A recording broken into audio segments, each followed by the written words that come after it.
Southern Channel Islands, a very large part of Southern California. Entities such as the U.S. government and non-native settlers have subjected the Gabrielino Tonga peoples to historic and continuing injustices, including genocide, forced displacement, and cultural and linguistic erasure. Altadena Library commits to learning, educating, and informing its staff and residents of present-day Altadena about the rich histories, vibrant communities, and culture of the Gabrielino Tonga people, present and past, through our collection development, resources, and program movements. And I do highly encourage everybody here tonight who are interested to look up some information about those tribes and native peoples that have given so much to building up this area and just thanking them for what they've done. I'm gonna turn it over to you. I've said this 3 times because I'm trying to skip this introduction apparently. Who's going to introduce her?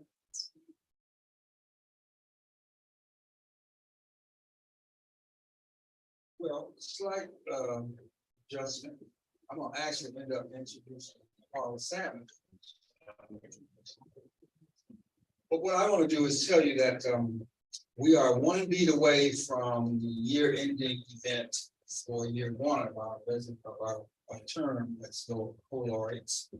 So mark your calendar, Saturday, April 29, 11 a.m. to 1 p.m. in the main hall will be the annual poetry and cookies event. It's a little different this year. We're not publishing an anthology, a printed anthology, but we published 38 poets in the online Altadena Review this year. And those 38 poets wrote 52 new poems in synergy with 14 artists who are on the site. So we're really excited that these are all new poems. And shortly we'll be reaching out to all the submissions, the poets who published, and sort of formally inviting. We have, we're very excited to encourage you to go to AltadenaPoetry.com. You may have seen the flyer for the 29th. Take it with you, pass it on. So we're very thrilled. This is an addition to our planned season.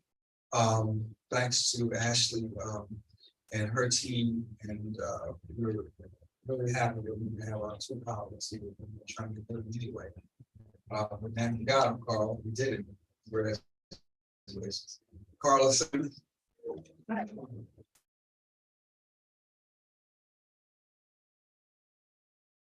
Thank you, Peter and Evelina.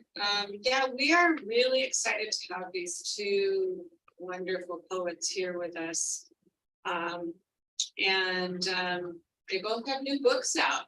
So you'll have plenty of time to take a look afterwards and buy one and get it signed. We're excited to have them here reading with us. I'm going to go ahead and read their bios, but if you want to later reference any of it, it's here on this flyer. Vicky Vertiz is the oldest child of an immigrant Mexican family. Her poetry and essays are featured in the New York Times Magazine, Huichache, the Los Angeles Review of Books, KCUT Departures, and the San Francisco Chronicle, among many publications. Her second book, Auto Body, won the 2023 Sandine Poetry Prize from the University of Notre Dame. She is a recipient of fellowships from the Mellon Foundation, Breadloaf Environmental Writers Conference, Lana, Canto Mundo, and Macondo. Vertiz teaches writing at UC Santa Barbara. She lives in Los Angeles, and she has a beautiful Angela Peña-Redondo is a queer, non-binary Filipinx writer and author of Nature Felt But Never Apprehended, Naomi Press, March 2023. All Things Lose Thousands of Time, the winner of the 2016 Inlandia Institute's Hilary Gravenpick Book Prize, and the chapbook Maroon, Jimmy Publishing. An interdisciplinary writer, artist, and educator, their work can be found or forthcoming in the Academy of American Poets, Pleiades, Apogee Journal, Michigan Quarterly, and elsewhere. They are recipient of fellowships to Hedgebrook, Kundiman, Makanda, and others. They are an assistant professor of creative writing at California State University, San Bernardino. Please welcome Vicky and Angela.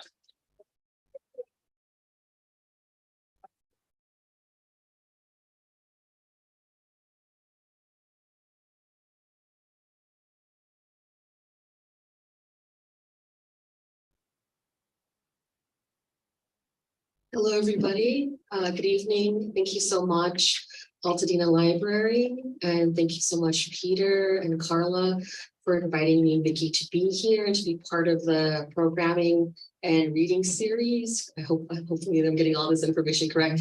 At the Altadena Public Library. This is actually my first time being here, so it's so great. So all this poet laureate programming is working because I'm here now, and it's really beautiful. So Vicky and I are going to do a little bit of a round robin. So I'll be reading one piece, and then she'll be reading a piece, and then we're kind of it'll be going back and forth. So hopefully that's something a little bit dynamic for all you listeners. And we wanted we wanted to think of a way in which this sort of reading format was also in relation or thinking about all the things that are going on right now, specifically the most recent violences on migrant and asylum seekers, but as well as the escalating systemic transphobia and sort of anti-trans legislative ongoings that are happening right now. And Vicky and I wanted to do this because I think it's important. It's something that we feel really sensitive about, and I think it's something that impacts everybody.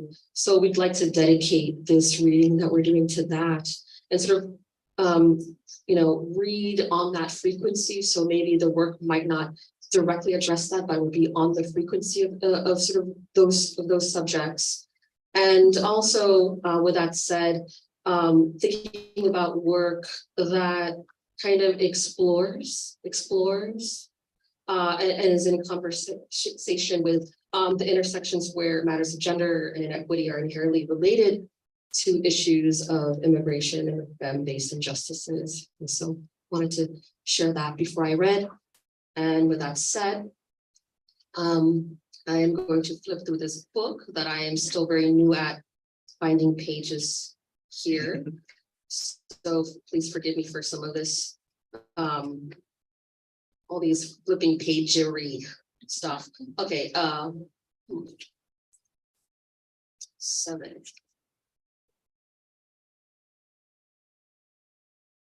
So this is titled Survivor's Topography. Like an upward buttress, Aguar skull, and her horn calls in evidence at the walls of a Catholic church. Skeleton is to choral of a clan is to contractual object. Coffers, horizontal and hanging. Ask what signage occurs as schemata for rescue. Oars that lifted a boy out of floods. Its plains a site of anti-colonial experience. In direction of what now possesses you, I pray at 2.5 meters above sea level. Children, astral renegades. Reverence for labor expands with untranslated vocabulary. Contour through unions of mountains, confusion of fragmites, a divine missive. Brown scales of flesh. Water is to a measure for haunting. What needs not saving. Before birth, rivulets, wonderment of bones splayed out like numerology across an eroded altar of geometry. Solitude and work merge. Offer a bed of moss and teak bark from this submersion. Somewhere in these militarized lands, there are rivers, nets. There are, before my birth, bodies you cannot see from this excavated map, made and unmade.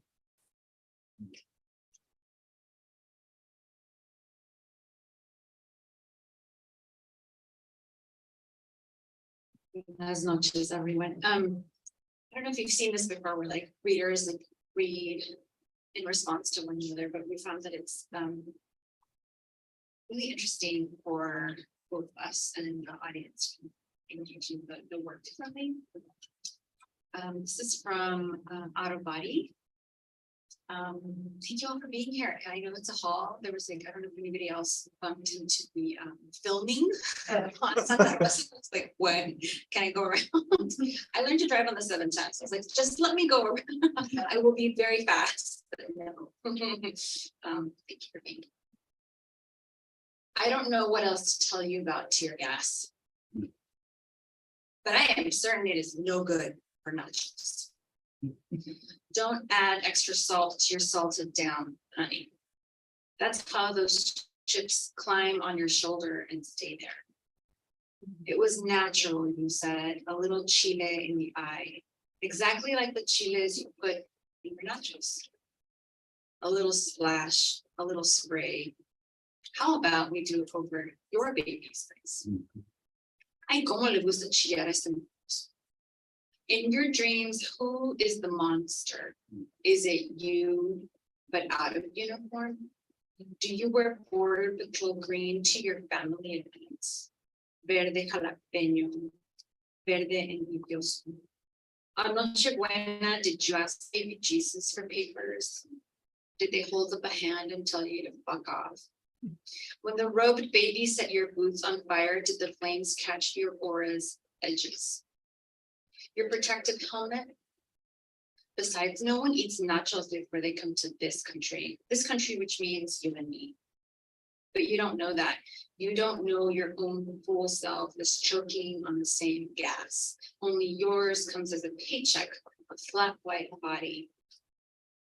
Let me be crystal clear. You are a rat poison excuse for thought.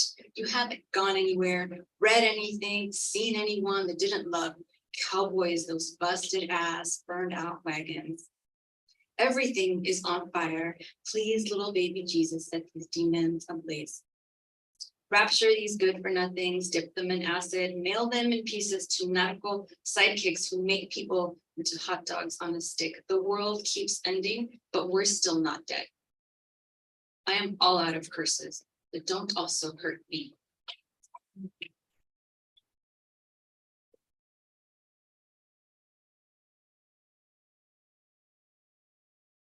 Thank you so much, Vicky. And I just want to echo what Vicky mentioned about just thanking you all for being here on, what is it, a Tuesday? Is it a Tuesday? No, but a weekday in Altadena through, the mountains, the freeways, the traffic, all of that. So thank you so much.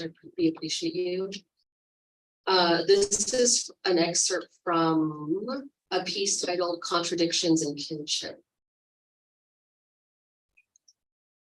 No data reported of your kind here, not in these lowlands, too wet, too flooded. Termite mounds grow to mausoleums. Earth by muddy earth, humidity code of incorporeal transcribe. Be enthusiastic, use superlatives, a smooth face flowing. Jungle huddled shawl, grass, reed integrity like black moss. Oceanic statehood, bodies sank to sexual economies, armies strangled lovers before using them up first in a burned salt barn. A refusal to awaken on the part of the subject. Who assassinated femme supremacy? Decided to unfracture conquest of feminine ache, to live where border mobility are biological manifestations. Hypnotic pattern may be likened to a brick wall. In alliance, you were made to partner with deep softness, letting it go, so comfortable, loose, limp, heavy. Once nautical nomadic people moored in cities like New York, Dubai, Toronto, Honolulu, geographies written between dance floor rim and portals of a dappled isthmus at depths, a garden of anthozoa and whale sonics. People cannot reach without capital or commerce. Those unable to move at will surrender to a graveyard of silence, an astrological aspect affirmed as midnight nears a peak of alteration. Rice paddies sink to midheaven, while fishermen and drag cha-cha across karaoke bars and microeconomy shops, stringing their goods like, look at our emeralds and see shadows, another pair of swinging plastic sandals in formation. Let us loop like a bowline, carve it down to a blunt tip, use its coal to shield eyes. Let's show them what it means to be a devastating beauty.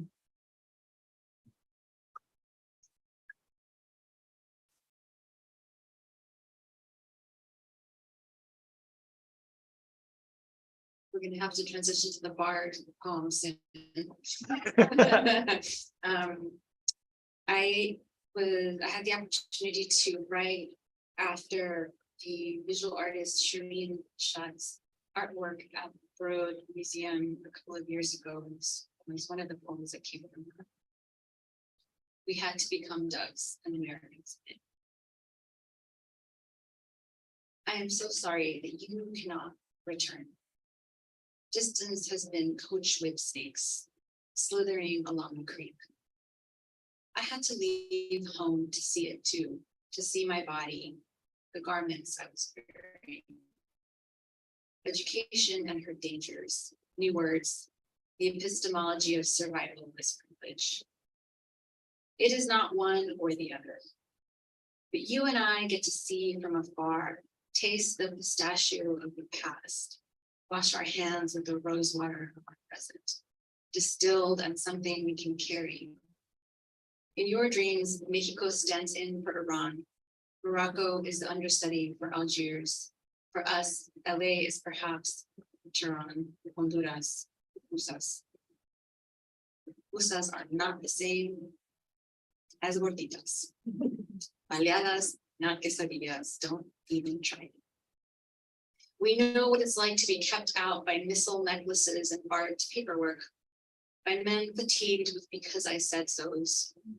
We had to become owls to properly hunt and drop remedies from freeway overpasses. Our feathers are still mechanical. Sometimes home is inside and cannot, will not, could not be taken away. Let's fold our wings into boats, unafraid of the sun. We are ready to burn. Tried smashing into the waves. We had to learn to float instead. Some days we commune with the moon. Some nights we trade secrets with the stag. I'm the girl folding her white wings into a plastic bag. Your imagination and the place where two rivers meet is home. Is the ink on your hands in mine? Let us greet the sun where our genders are miles of snakes cultivating venom. There is the shore where we were. There is the shore where we pushed the boat out to sea. We too were left watching our daughters float away. We fill our fangs with antidotes, shoot prayers at the shell. Femme bodies slip into secrets and oaks. The otherwise is where we planted ourselves and grew thousands and thousands of branches.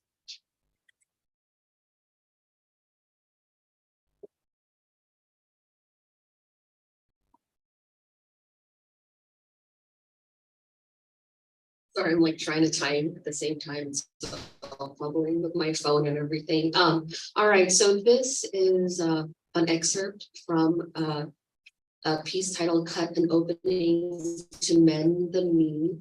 And there are parts in here that I write about a local art installation. So since we're on sort of on the topic of art, I write about a local art I write about an arts installation created by a local artist, a trans Latinx artist. And I'll read parts of it. Dala Oliver Mateo's Carbon Copies was a series of long panels, identical in size, made of cosmetic foundation and peel-off masks. The four colors represented were nut brown / cocoa, mutt, nude beige, and toast / hail.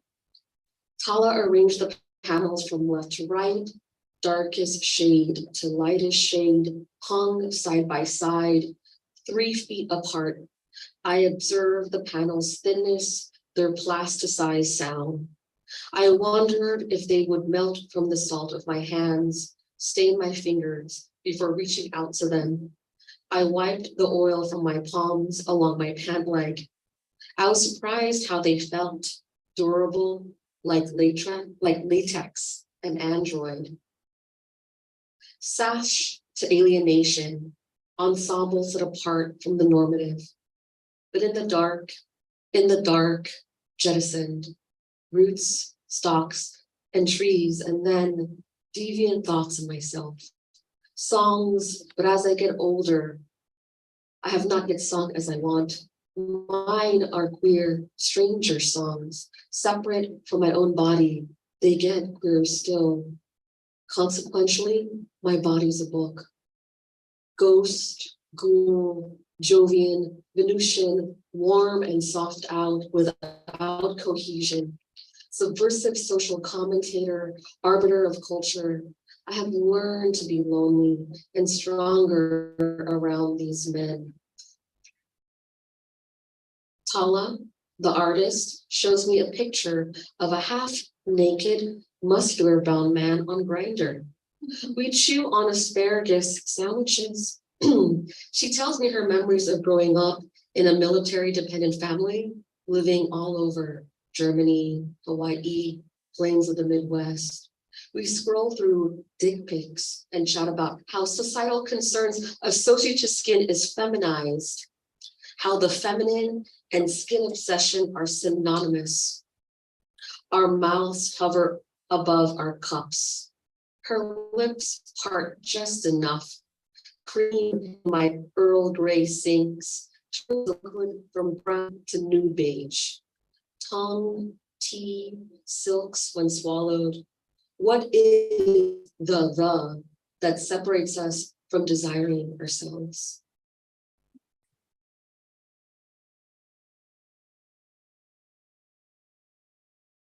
Now we're moving to, we're in the library, so how much can I curse? It's too late. Speaking of art, does anybody know the performance artist and choreographer Sebastian Hernandez? Look them up. I believe they're from Southeast Los Angeles. And they had a performance at Lace. And one thing I love to do is I like to put notes in the back of my book so that you know what is behind what I'm writing. And so the notes for this poem and after the performance at Lace, the Los Angeles Contemporary Exhibition, Space by Sebastian Hernandez in Three Waves, Love and or Fear, a celebration of genders, September 2019. Have you noticed how the strobe light is also a searchlight? The same way we are surveilled is how we celebrate. Tinsel is our stage, our backstage curtain, our Christmas leaky ceiling bucket. Covered in gelatinous detritus, we put things on and we take them off.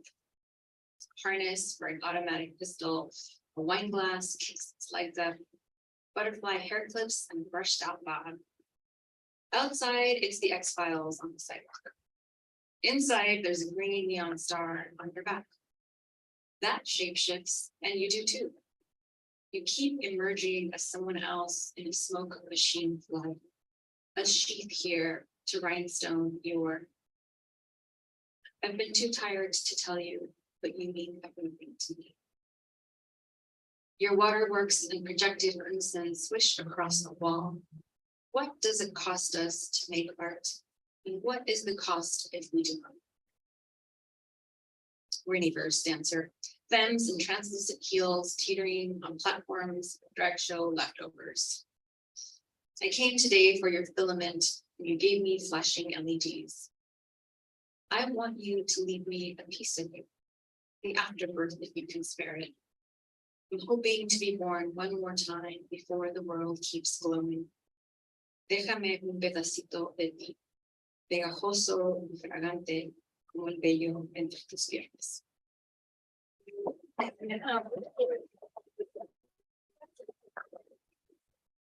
Sexy at the end. Sure.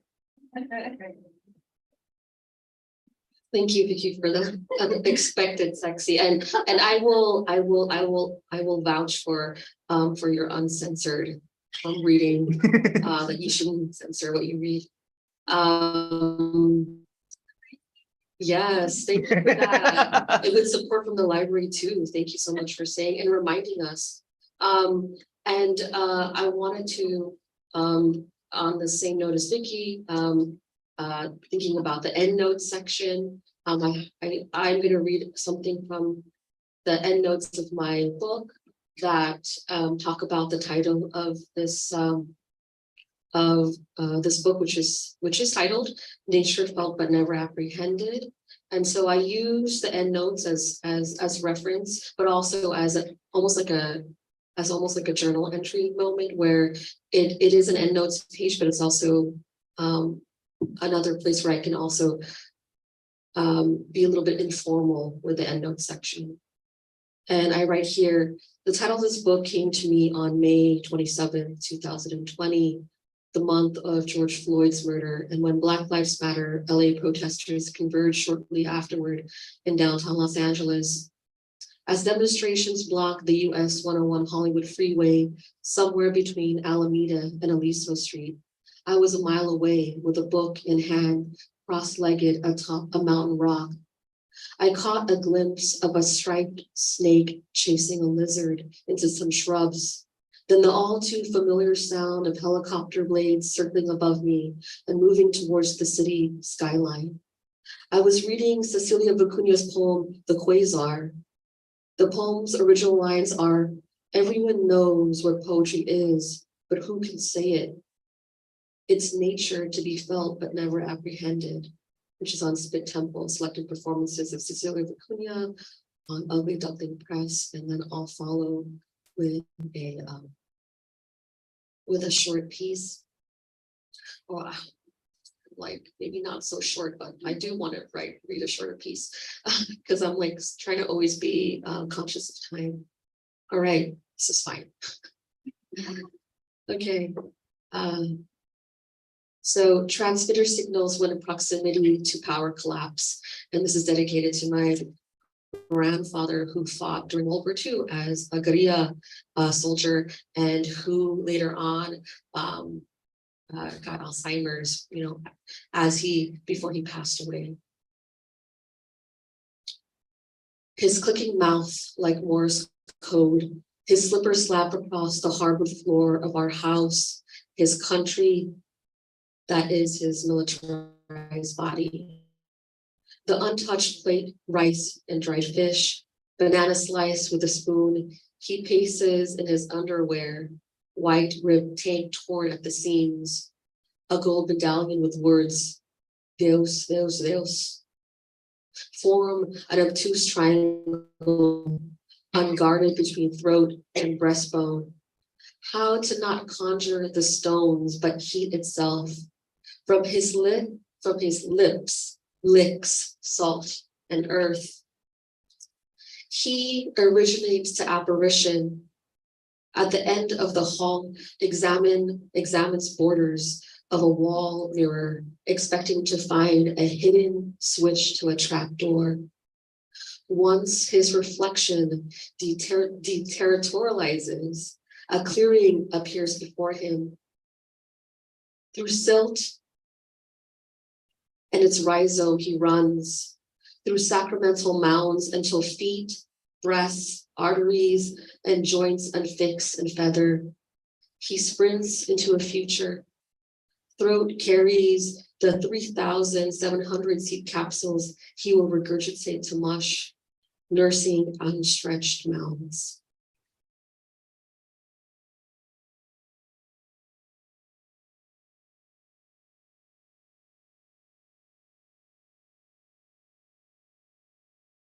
Big chunk of time left. So we have a big think about. Yeah, so you can read.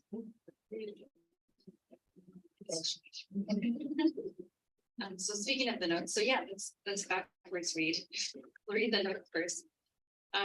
So the next poem I want to read is called Desfile. And it's after the Mexican Independence Day parade happens because that's the imagination works about where we are. But this is a note about language and other things, but this feeling. Of note regarding the technical Spanish spelling of words in this poem is that some follow what the Real Academia Española or the RAE would require using, and some do not. In my first book, I actively resisted this kind of correction. With this book, I reached out to my friend and translator J.D. Kluger to conspire about what is right and what to update so that I may be clearly understood. In an email, J.D. wrote this about the suggestions to this poem. Quote, the RAE guidelines change all the time, and I am no RAE editing expert either. And as I mentioned in one comment, there is thankfully no Chicano, Chicanx, Chicane, Chicana RAE, so you can definitely do whatever you want. And helping me update this poem and others with Spanish in it, JD noted that, quote, anyone who sees something as error is saying more about themselves and their formation than about you and your poems, honestly. All of these things are so weird and complicated, and whatever decision you make is great in my opinion. Therefore, America in this poem is spelled America because the newscaster in the poem pronounced it incorrectly as America. He said it incorrectly because people of the global majority would pronounce it America.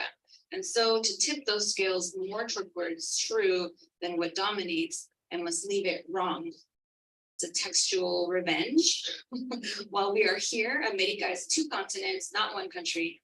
Please make a note. Yes, estuvo suave. This feeling. That's so wild, the things I write about.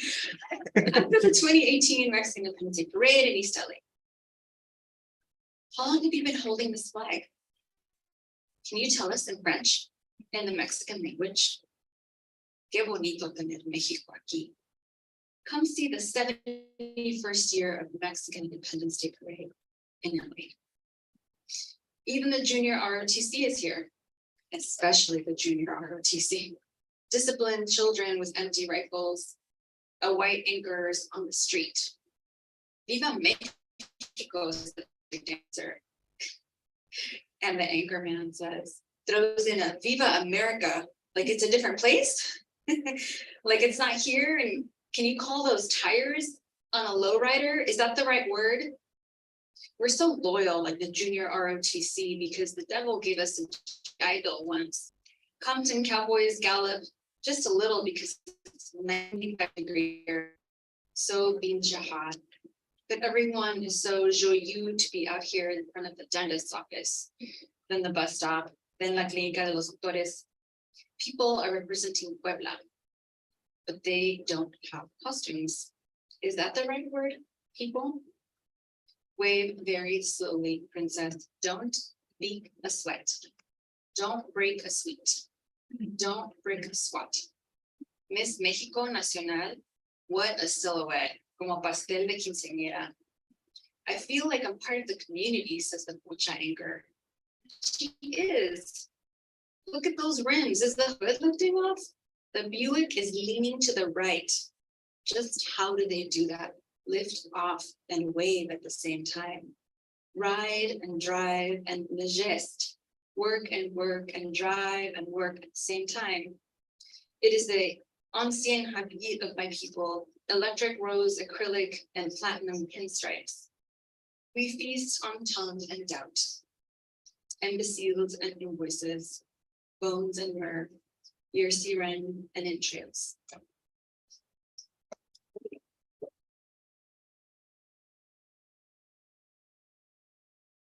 Okay, we'll keep time then. But anyways, so since we're on the subject of language, I'm gonna read an excerpt from my endnotes here, just to give some background of a translation or a piece that was translated in the book. That I'm gonna read in English because I will not read the translated part. It's just too hard for my Americanized tongue. But I'm gonna read it because my mom is here. And my mom is here right there. So the notes are, so this poem is titled Altadena.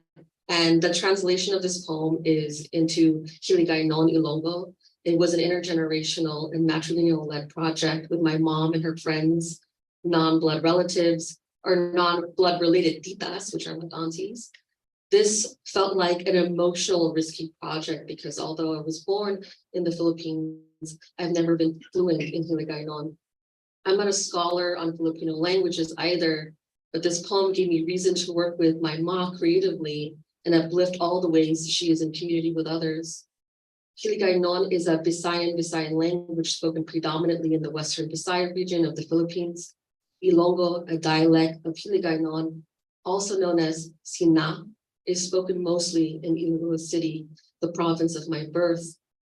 Ilonggo was then combined with the Hiligay non language, often used in writing formal text and literature. In the Philippines, the two official languages spoken are English and Tagalog. I wanted to translate my work using the vocabulary and intonations of my family and our region. Like many first-generation Filipinx immigrants, there have been many personal experiences of language erasure and cultural amnesia. This poem was a small attempt to bridge these connections. And again, I will read the English version, but if you do see in the book, you'll see also the translated work in Hiligay non Ilonggo, which is really interesting to see and compare it, compare the two. So Albuleria, and it is on sort of like the meeting with the shaman, the third gendered shaman. They steep moringa and eucalyptus in an ochre cup and present brackish burgundy lipstick. The tea, they tell me, is for my famished body. Lipstick to remind me that death, although marked in shade, is never monochrome. Everything in their home smells of lauric oil, palms. Over the stove, I burn dried leaves of the molave. Flies whir around jars of palm jelly, canned vinegars sit atop a plastic table. My violin swats, their body rattles. Spiders raid cupboards, crystallize the statuettes, betel nut on their tongue. A song while painting my lips to sinaguelas, flesh of Spanish plums. Those Spaniards had a thing with those biblical harlots. The mirror glass was back as I examined my stained teeth. Above this hut bent into a fin to withstand monsoons, there's a gigantic but unmonumental star. The air shifts, a pile of smoking garbage to burning molave leaves, then back to star.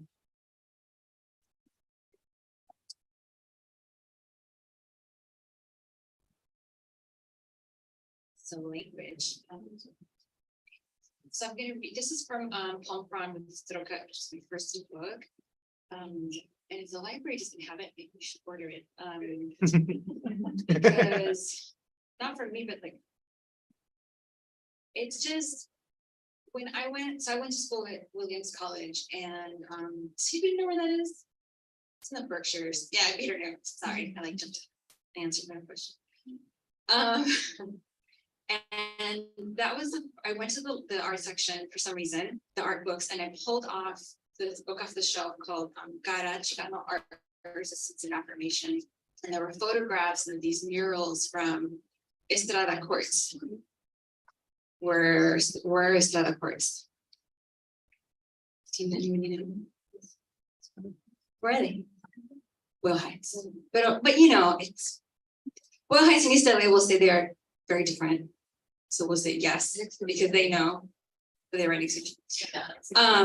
But I did not see these murals. I'd never seen them. I didn't know they existed. I had no idea there was a Chicano legacy of art in my community. I had no idea. I was a full asshole. I didn't know.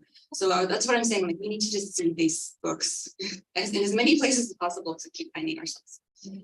So I'll read, and the first is in Spanish, Dame tu hermana, and then the slanted translation, give me your sister. Dame tu hermana. Tenechmaquia Huelti, bromeaban los peones. tú y tus hermanas en la tienda del abuelo. ¿A quién se le ocurre pedir así una mujer? Entre chismes sobre quién se peleó esta vez, visitaste el ranchito. Se te ocurren sueños, mamá, y un cuento del campo. La bruja se quita las patas de noche y se vuelve su pilote. Alimenta a su hija con sangre y magia. A veces veo el sopilote circulando. Un pájaro de fierro nos vigila. Con su pico no ladra. El río se secó, se juntó con el arroyo y en una tempestad se llevó la casa de patitas a la calle. Ya no sabes dónde empieza el terreno de tu tío y dónde acaba el monte. Los inditos también se los llevó la lluvia, aunque todavía quedan hombres trabajando en tiendas. Caminan 8 kilómetros en chanclas chinas para vender veladoras blancas, manteles bordados, con flores color chillante. 10 pesos por un recogedor, un día de trabajo, 100 a veces. A veces la escoba deja de limpiar, el agua y la luz se apagan. Mamá, ¿te da miedo la noche quieta? Para dormir bien, matas luciérnagas demasiado esplendorosas. Muertas nomás son polvo, dejan de alumbrar un camino conocido al que no llega nadie más. Solo queda un airecito nocturno vigilando el azul añil de tu dormir. ¿Qué nos queda de estas tierras? Solo chistes entre hermanas que una vez tuvieron un poquito de dinero. A mí también me falta, pero no se nos quitan lo peladas. Es decir, bromea mi tía de los ojos negros, no es lo mismo rosa celeste que rosa celeste. Frota un pito imaginario, sus manos calientes de planchar. Las burlas ocultan lo que falta, la milpa y el barril, y todo lo que se pudre. Give me your sister. Then Chmakia Muwaiti. The workers joke with you, stand in grandfather's shop. They teased you as a girl, Amma, the tias too. Why would someone ask you to give away your sister? On your last trip home, you caught up on gossip. What sister was fighting with the other this time? Sleeping at the little old ranch, you dreamed brittle stories from that land you grew up on. The witch removed her legs at night to become a raven. She fed blood, magic to her daughter with her beak. When I'm awake, vultures circle, the skirts of light around the city's teeth. That iron bird surveys life's worth, beams its arms, takes breath, and does not give life. The river near your family's land, dried up, you say. It joined the stream, the water dragged the adobe clear out into the street. Now you can't tell where your uncle's plot ends and where the wild fields begin. The native people too were stolen. A few remain in that store, not your father's anymore. Walk 10 kilometers in Chinese chanclas to sell lean white candles, tablecloths embroidered with shrieking flowers. 10 pesos for a dustpan, a working day, 100 sometimes. Sometimes the broom sweeps without water, only light. Amma, the quiet night frightens you. To sleep well, you kill fireflies too splendid. But dead, they are only dust, lighting a path no one else knows. It is just a slight night air, watching over indigo sleep. What's left of your land, your lighter skin? Jokes between sisters who used to have a little bit of money. I needed to. But we are no less cochinas, that is, says my tia with the dark eyes, polishing an imaginary copper, her hands hot from the iron.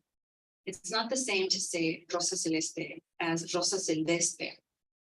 Teasing obfuscates the cornfield and the nugget, decaying in wooden barrels with everything that rots.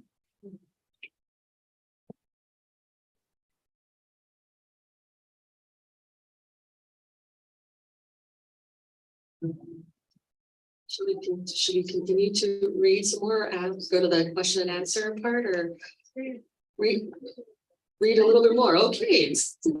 Hello, read more. Okay. All right. Okay, so we love reading.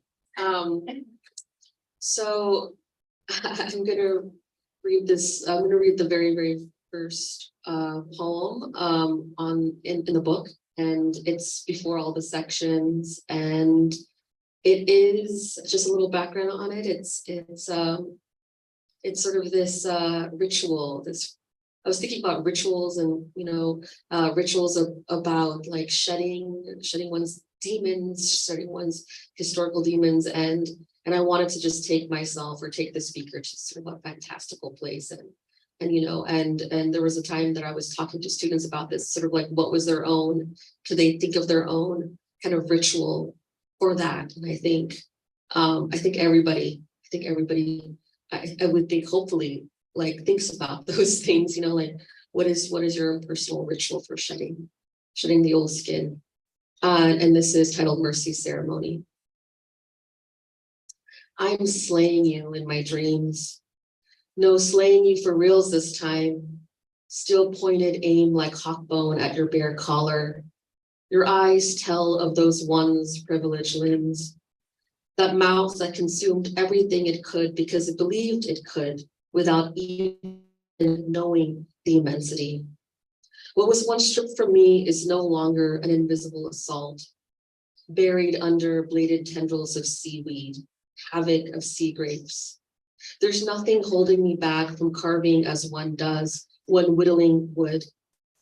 This butterfly blade on soft tissue to etch my name on your skin.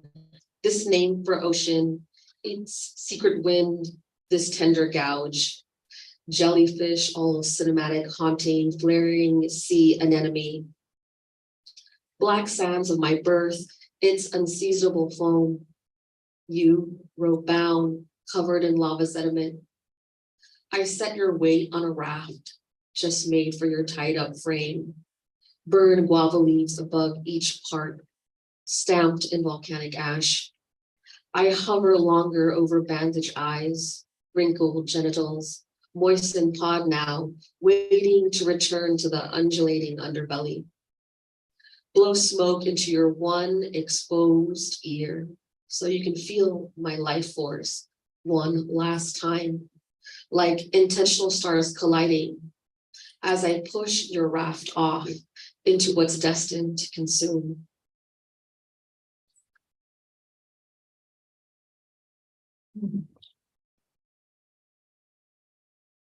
One important conceit or aspect of this book is the focus on cars, but repair for me, from a family of mechanics. Right? And maybe not mechanics, but people who like fix their own cars because no one's coming to save you. No one's going to fix it for you, so you better know how to fix your own car. And my brother says this. My brother went to SSD, he got a full bachelor's, but he does auto body work because he prefers that thing to an office, but it's so hard on your literal body, right? You can do that work for so long, but whenever something breaks on my car or something breaks, period, he's like, well, we can fix it. We can fix anything. And I love that because I want to figure out how to fix things with words. And also we'll read something from the notes to precede this poem, but this poem is about a piece of artwork, but the sections from the notes for the poem 69 Chevy Impala.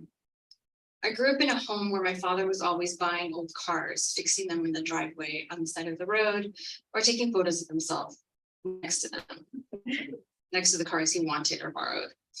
Classic cars meant he looked good, that he'd be noticed by other car lovers, but they were also a vehicle to hunt him. The problem was that every single car he ever owned was busted, not unlike his intentions. I want to make anything else out of that. 85 Chevy El Camino, after Native American artist Rose V. Simpson's Maria, in honor of artist Maria Martinez. And just to let you know, Rose V. Simpson completely rebuilt the El Camino from the inside out. Bottom body work, paint job, everything. Look her up, Rose V. Simpson. I'm a bad bitch of high gloss, and matte juxtaposition. My body is the decolonized, sustainable thing. You drive me when the world ends, and what will you wear? Other beings' skins, O-rings and leather. Stay strapped. A tiny wooden spear through the nose and a hoodie. Dos trenzas bien peinadas. Black paint across the eyes so you can see like a fly through goggles. Block out the new plastic possibilities. My driver made a software of suede. Across the cheek, strung beads against mal de ojo, for beauty, against forgetting. Este camino goes low and slow. Las manos delicadas, dedicadas, juntan las tres Marias. Across the cornfield, smaller hands collect squash and pile them on my back. I came out to stay out. My engine wakes the dead under every school. What songs do we have for our children? Masa, Mayawel, Hawat, Shilonen. Heartbeats and revenge in every step. Rocks in my tire grooves. They are ancestors too. My dials tune in Avales. Makes me want to cry. My spirit, horsepower. What I'm doing is serious. I refinished the directions. Take what's there and forge it into something else.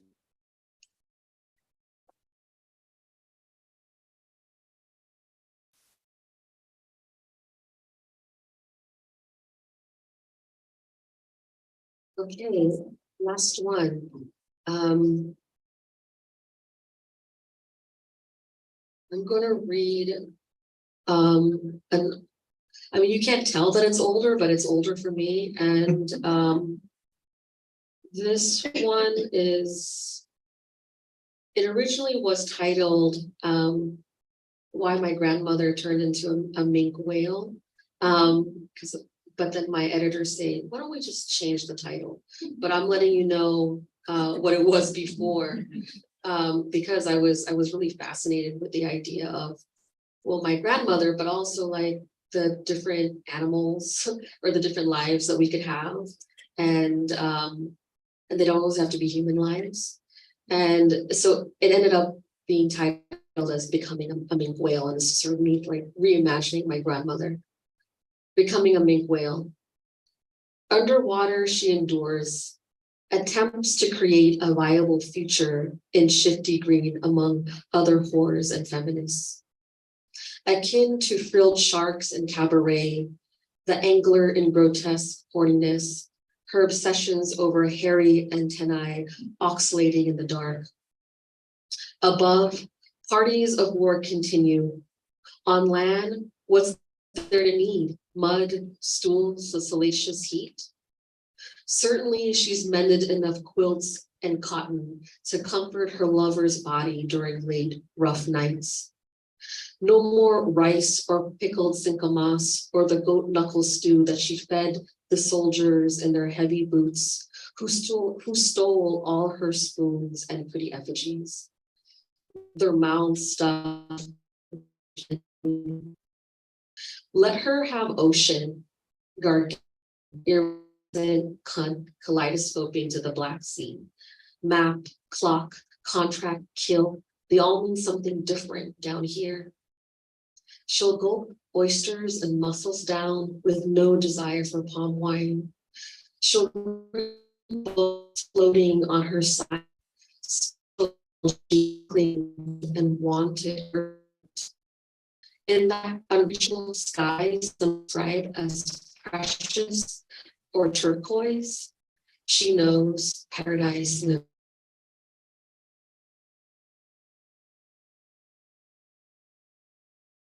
Hey, thanks for being in this salon with us. I also brought stickers. I think that's stickers are so fun. So yeah, so I have them there. I'd be happy to chat and sign books. So this last poem is called Joteria, all the things you forgot to say. So I'll read you the notes part first. It's important context. After the excerpt of Deborah Richards' reading aloud an intimate performance in Letters to the Future, Black Women Radical Writing, edited by Erica Hunt, Don Lindy Martin, an incredible book. You have to read it if you are a writer or poet. That's Letters to the Future, Black Women Radical Writing. The phrase, what is hidden from the wise and good, is taken directly from Richard's text. The line, even illusion makes a sound, is from Tisa Bryant's essay, From Our Whole Self, an interview of Black women writers' experimentation essay on delighted African diasporic aesthetics in prose. African drag queen Margaret Ya said, yo me sentí muy perra. My mom said, hay que tener maña, y yo soy mañosa. Mexicanness via mestizaje, José Vasconcelos and La Raza Cósmica is a story told through white supremacy that many of us have believed. Many of us meaning Mexicans, Mexican Americans, because we are so desperate to love ourselves. To read further about the project of white supremacy in the Raza Cósmica concept, see Tania Kateri Hernandez, essay Too Black to be Latino, Blackness and Blacks as Foreigners in Latino Studies. And chapter 2 of Hernandez's Racial Subordination in Latin America, the Role of the State, Customary Law, and the New Civil Rights Response. And I also recommend Alan Peláez López's essay, The X in Latinx is a wound, not a trend. This is what the poem looks like. It's like a loteria, but it's loteria. What is hidden from the wise and good? Painting, the Tecocoli by Gabriela M. Zapata. A brown child announces ceremony. A sweet glitch at Monet's pond. Isatsiwa wants her muscles back. A child walks up and leans on my legs like she is mine. The sky in the river is more azure than the real thing. The YouTube show La Más Draga is a Mexican version of RuPaul's Drag Race. It is unclear what they're competing for. What's extraordinary that the show exists at all. The white hostess isn't queer and takes liberties with vocabulary. Aquí ando en esta jotería, referring to her skin-tight dress, herself, or the company she keeps. Get the bias. The drag queens are tiny or tall, with soft beards and thick lashes. They just started or they've been doing it forever. One is basically a woodland fairy, and the judge calls her Polly Pocket. Inside my cell phone, it says, hi. I say, I'm waiting for a woman to love me. My friend responds, you shouldn't have to wait for anyone. True.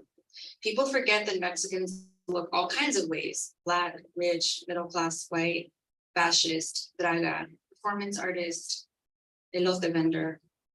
Stop fucking forgetting. Pandas are still tumbling down the slide at the Zoológico de Chapultepec. In my dream once, I dressed up like Dorothy Skorniak. She looked me up and down. She said, not bad. Calm down, mestiza. My sister is terrified of earthquakes. My nieces send me paintings of red pink daisies. The last pintura is shades of black and says, sad. My niece is emo, like me. What does being queer look like for middle age? A, watching myself on the internet. B, not seeing myself. C, watching younger people recreate consent. The show's hostess isn't queer, but is so rich and güera that she doesn't have to care. True or false? An authentic Mexican is an Aztec cookie or a white nationalist lie. Even elision makes the sound. One queen paints her eyebrows into a horizon of spikes. Yo me sentí muy verga. Hay que tener maña, y yo soy mañosa. Thank you. Should we have a little Q&A?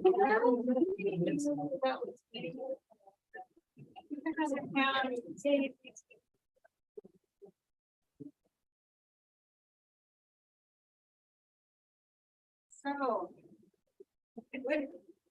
I have a question just at the very beginning. The two of you have been reading together around, I've been seeing that and have you moved off of each other's work before in the past? Like, have you, like, what made you think this out in that way? Like, I love reading with other writers and poets, but it seems like you have a real synchronicity with each other. And I just wondered how that came about. If you ever wrote poems back and forth.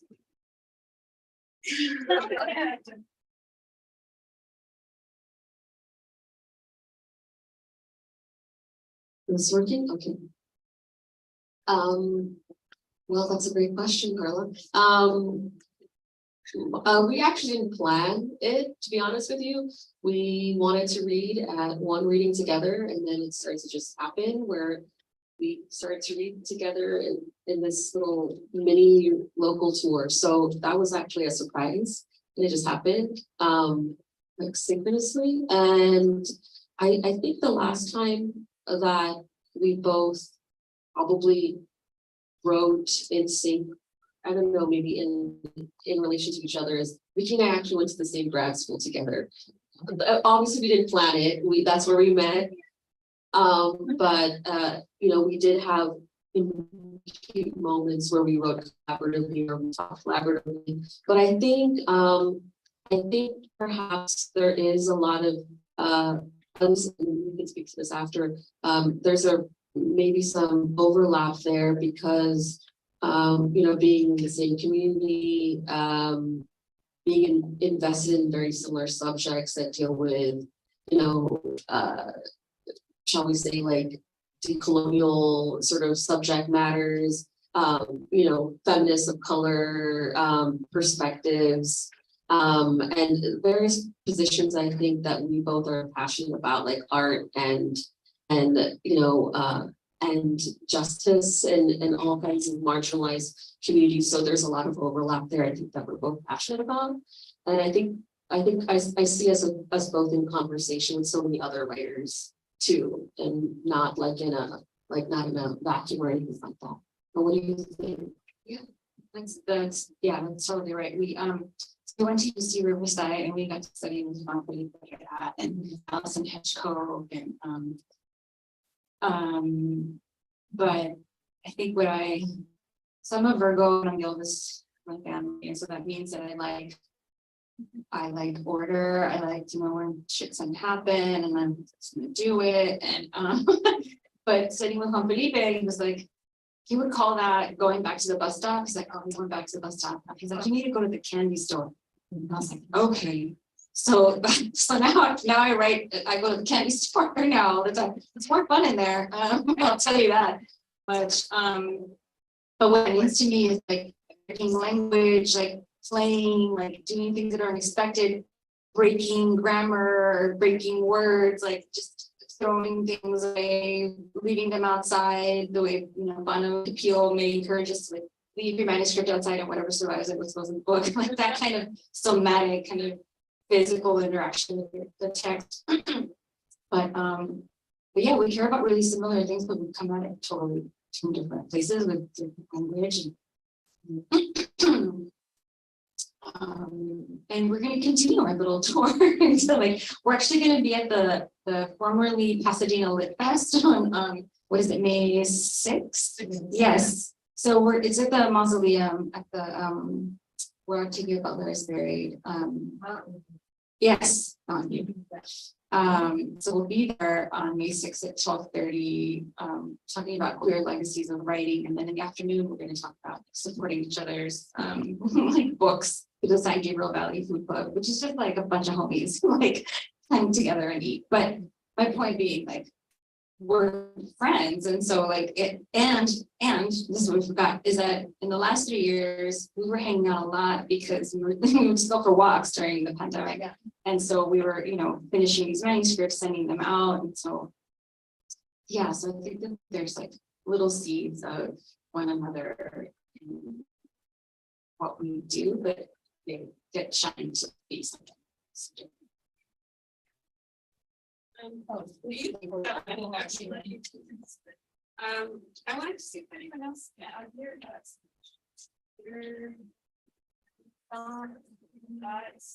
Yeah, discuss mania and mania. Might not need this. Did everybody hear that? The wants me to discuss your mania. Your mother called you mania, why? Yeah, tell us. Cause I wanted more, You want more what? everything, food or whatever. More than necessary that she wants. What I desired. Yeah, she should have more. You should always have more. You want Then you more, said mania, so that's the noun, mania, or did you make it up as a? it does different things, that word, right? Okay. So mania is like the way that so my mom was sewing at that moment when she said that. And I was like, well, how do you do that? She's like, it's in my mind. So we were trying to figure out how to sew this particular fabric. Just trying to go at it from different angles. And my mom went to like 3rd grade. I make it go. Right. So she's had to be, she has this incredible sociality and like social education where Determination. I mean, beyond that, it's just like that's how she gets her needs met, is through connecting with people and the charm. That's what I'm trying to say. And so you have to have mania, you have to have like ways to get your needs met, and so crafty, another way to think about it, creative. But mania can also be like habit, like a bad habit.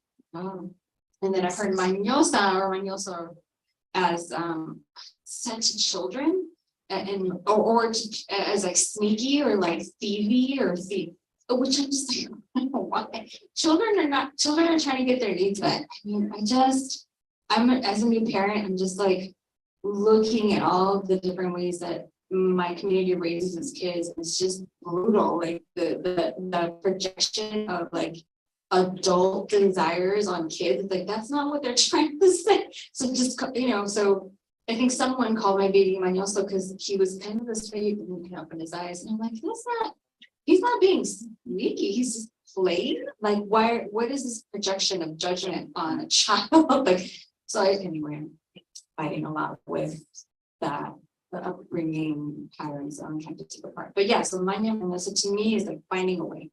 Yeah.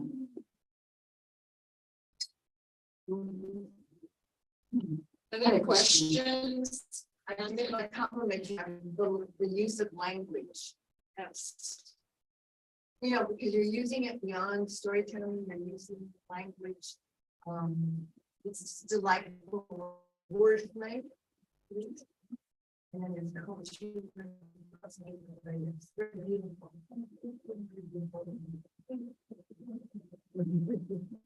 This is our history and our mothers and our fathers and our grandparents.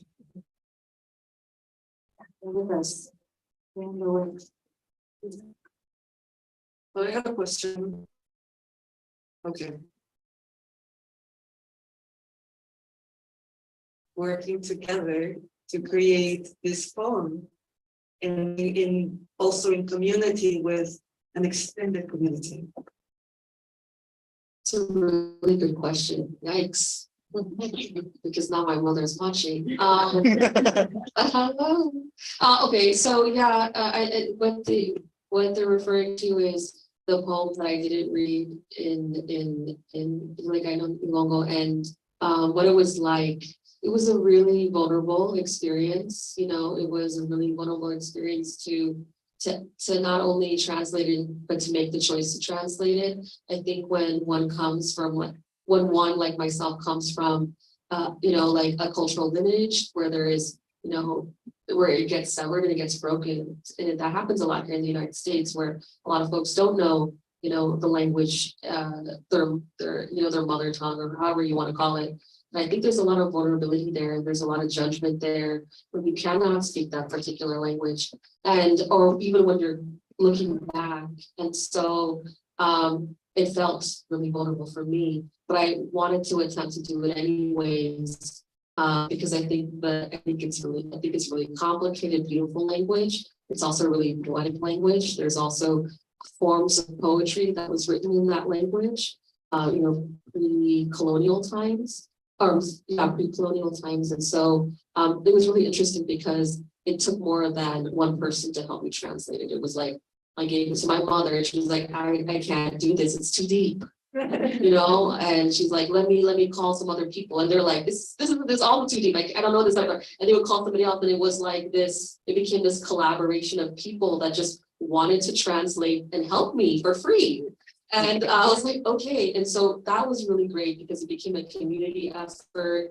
And then it also showed culturally just how community oriented and everybody sort of came to help. And having and just knowing the nuances of language, of like another language. And obviously we have that in English, but I'm sure also in Spanish where there's layers of colloquialism and formality there, and what kind of language or dialect you use when the work is printed, or when it's used in literature or translated for literature. So these are all things that I was learning, which I found very, very interesting. But yeah, I'm super grateful to all the titas that helped me. So hello, titas, you're not here, but thank you for helping me translate that piece.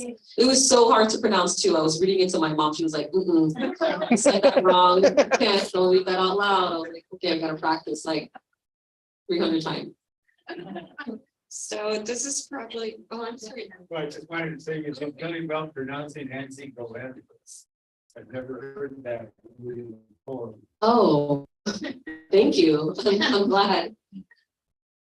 I was just gonna, this is probably immature to ask this question, but I just wanted to know, beyond your exhaustion of it all, how has motherhood impacted your writing or your feelings as a poet?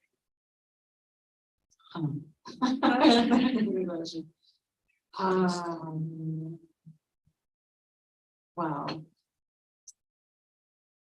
I think that, so I don't know if folks who has children here have had to bring their bodies, but pregnancy was really hard. There was a lot of anxiety beginning and the end for a lot of different reasons. So it just presented this opportunity to look at my fears, like all of these different very primal old inherited fears too, in addition to my own. And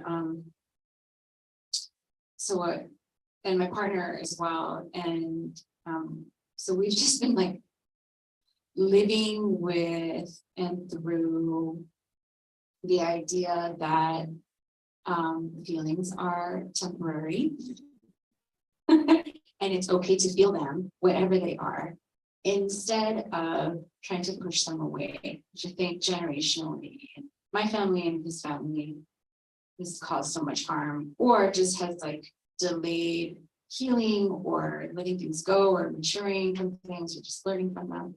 And so that's our work. The baby will have their work to do, but that's what it has felt for me. Just like, okay, well, I get to look at this really hard feeling and name it. And so recently, there was my Aztec dance teacher died. Really sad about that. So I was crying and I was holding the baby, and the baby was looking at me like wondering, like you could see the kind of gears turning. And I looked at him and said, Mommy is sad right now because our jefe died. So I get to tell him like, oh, I cry all the time. It's like my thing. And then doing this, right? Because something is meaningful. And so push me away. It's okay to cry. And so I'm trying to show him that you are in a, cis, hetero sex, sorry, you're in a representing body and people will not want you to have feelings, but that's not how it will be. In this house, we'll get to have feelings and they will pass and we will continue and we will do the work just to love each other. That's why we're here. So there's that. And then how that affects the writing, well, I mean, I'm working on a collection of essays and one of those is about looking at motherhood. And trying to understand it from like the inside out now in a way that I didn't as a child. And understanding just like the great exhaustion and the insane amount of labor, the incredible amount of labor, not insane, but that is expected of Mexican femmes, and it's not rewarded, not recognized, not just discarded. And so it's helped me kind of understanding my mom a lot more. So in that sense, like it helps my analysis and understanding of the world in a way that I didn't have before. Yeah. And he's, you know, a mixed race child, so so that's gonna be beautiful. It's beautiful now, and listening to him in Japanese and I busted Nawa and like so yeah, so like whatever songs we have for him, whatever we've learned, hopefully will serve him. And I'm trying to document that here. I really want to see what you write when he's 13. I mean, I got 3 of them. I want to see. right? There's a Mexican mom TikTok out there. I don't know if you've been in that and fallen in that hole of looking at the Mexican mom TikToks.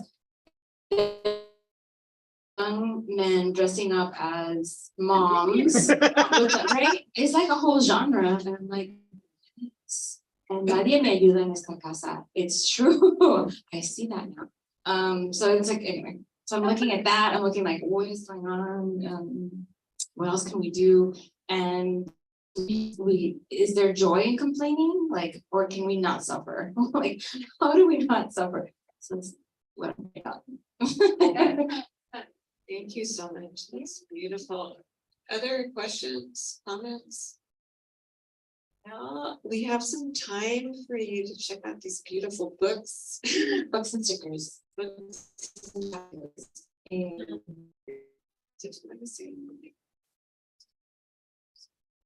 Just thank you all for coming. Thank you so much for your questions and for being here this evening and supporting us and supporting the library. So thank you. Thank you so much. We hope to see you on April 29th at the Poetry and Cookies. There will be cookies. Yes. Thanks to Jesse here.